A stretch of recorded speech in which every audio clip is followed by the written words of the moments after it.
السلام عليكم ورحمة الله وبركاته حبايبي. ان شاء الله النهاردة هنعمل كفتة الفراخ. طبعا كفتة لذيذة ومعظمنا بنحبها وخصوصا الاطفال. هنعمل ايه؟ اول حاجة هنجيب، انا جايبة نص بانيه اللي هو الصدور ومقطعاها كده قطع صغيرة.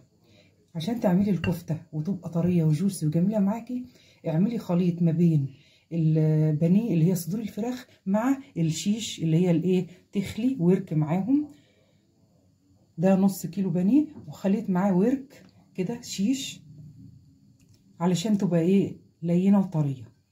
يبقى حطيت ورك كبير خليته على شكل اللي هو الورك الشيش مع نص بانيه قطعته وغسلت كويس طبعا وصفيته.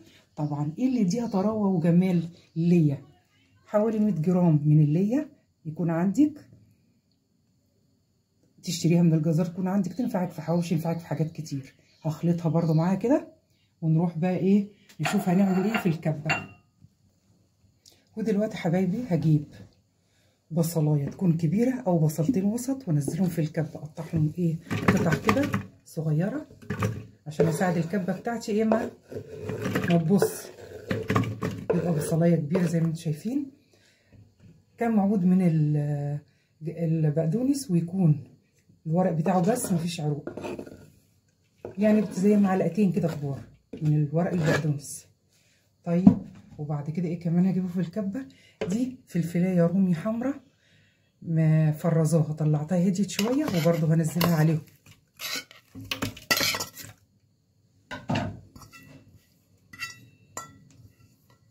وانزل عليهم بشويه ملح وبتاع نص معلقه ملح كده، وابتدي اضرب الحاجات دي وانعمها جدا عشان بعد كده هصفيها واخد التفل بس. هاتي لي القلب كده. انت فتحتي. طيب دلوقتي حبايبي بعد ما ضربتها كويس بقى انزلها على مصفى كده تحتها حاجه عشان اصفي واخد التفل بس، عشان الميه دي هستخدمها فيما بعد، بس ايه مش هحطها مع الفراخ علشان ما تفككليش الفراخ. وبعد كده اضغط بقى كويس قوي كده في المصفى دي اللي تحتيها حاجه غويطه، انا عايزه التفل بس. حبايبي ده المخلوط بعد ما صفيته وخدت الميه دي، الميه بتاعته هستخدمها وانا بشتغل في الكفته. طبعا دلوقتي الكبه بتاعتي ما غسلتهاش بنفس المكونات اللي ايه اللي كنت ضربها فيها. هنزل بقى بسم الله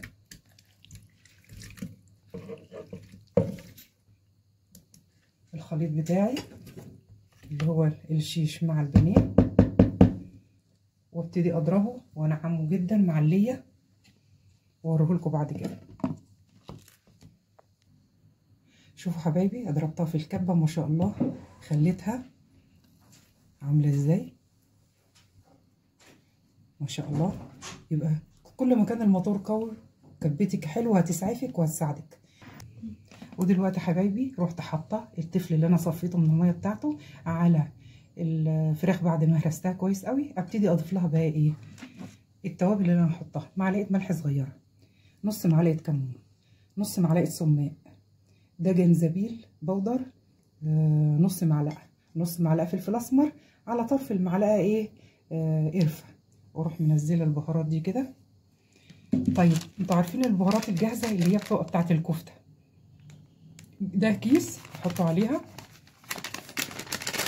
طبعا انا حطيت معلقه ملح صغيره لان ده بيبقى فيه ملح برضه. وهضيف عليهم معلقتين نشا.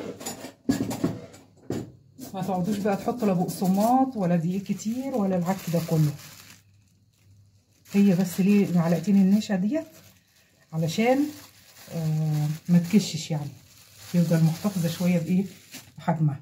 لو في بيكنج باودر هحط، بس للاسف انا نسيت اجيب، فهحط على طرف المعلقه برده حاجه بسيطه كده بيكربونات الصوديوم. واخلط بقى كويس قوي بايدي. طبعا هخلط كويس المكونات مع بعضها وادخلها جوه بعضها. طبعا هتلاقوها بتلزق، شايف ايدي عامله ازاي، ولا تدوها اي اهميه. في ناس بقى تلاقيها بتلزق كده، حط بقسماط، حط دقيق، حط، لا هي اصلا الفراخ بطبيعتها لانها بتبقى جوسي والانسجه بتاعتها فيها ميه، فهتلاقيها انها بتلزق كده. هتتلم الحكايه دي بايه؟ يا اما تعصي ايدك ميه يا اما زيت وانت بتصبعيها. انا كده بخلط المكونات كلها في قلب بعضها كويس.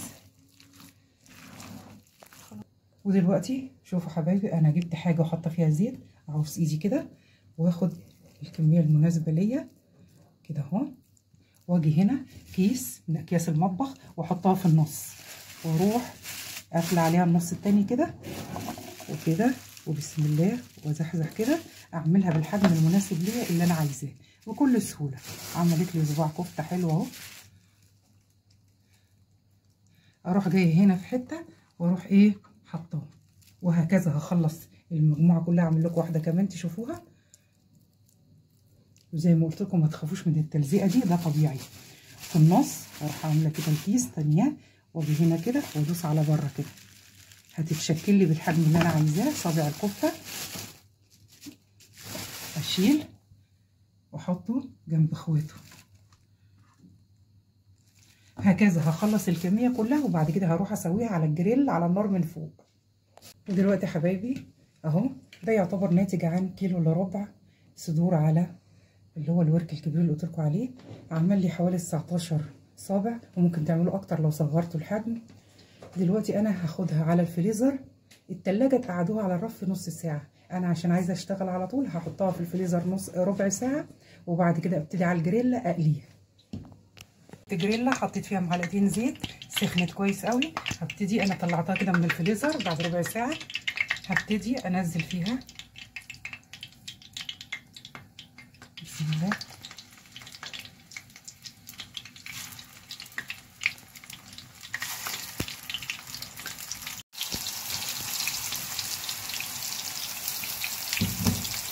مش هقلبها طبعا الا لما احس ان هي فصلت من تحت كويس.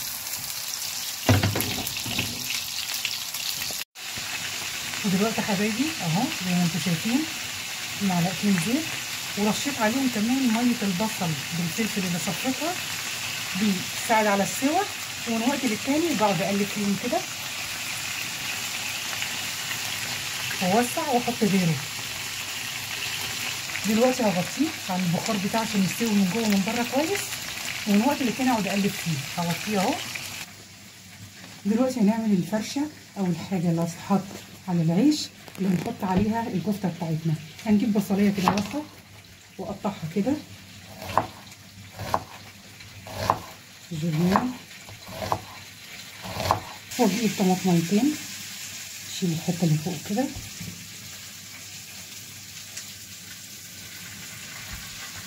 وابتدي اقطعها على 4/4.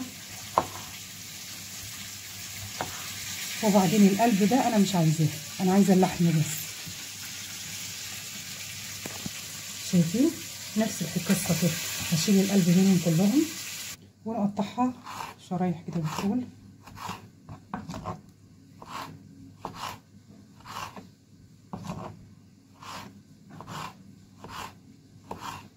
مع كام عود بقدونس كده،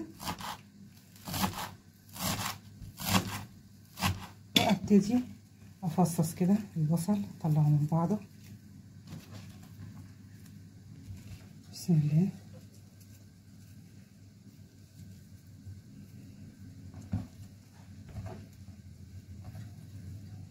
واخلط بقى الحاجات دي كلها مع بعضها كده. هي دي اللي هطعم بيها الفراخ المشويه واحطها على العيش، واروح جايبه عليها معلقه ملح صغيره، واجيب سماق، معلقه سماق بيبقى يدي مزازه حلوه كده.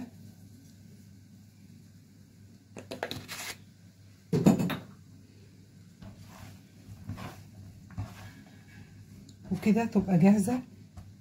لما تطلع الفراخ ابتدي نشوف هنفرشها ازاي. ودلوقتي اجيب الصينيه او السرفيس اللي هوزع عليه، واجيب عيش اللي هو العيش الشامي ده وافتحه نصين وارصه بالشكل ده، واجيب الخليط اللي احنا عملناه سوا وانزله كده داير داير. وبعدين اجيب الكفته بتاعتي وارصها بقى في النص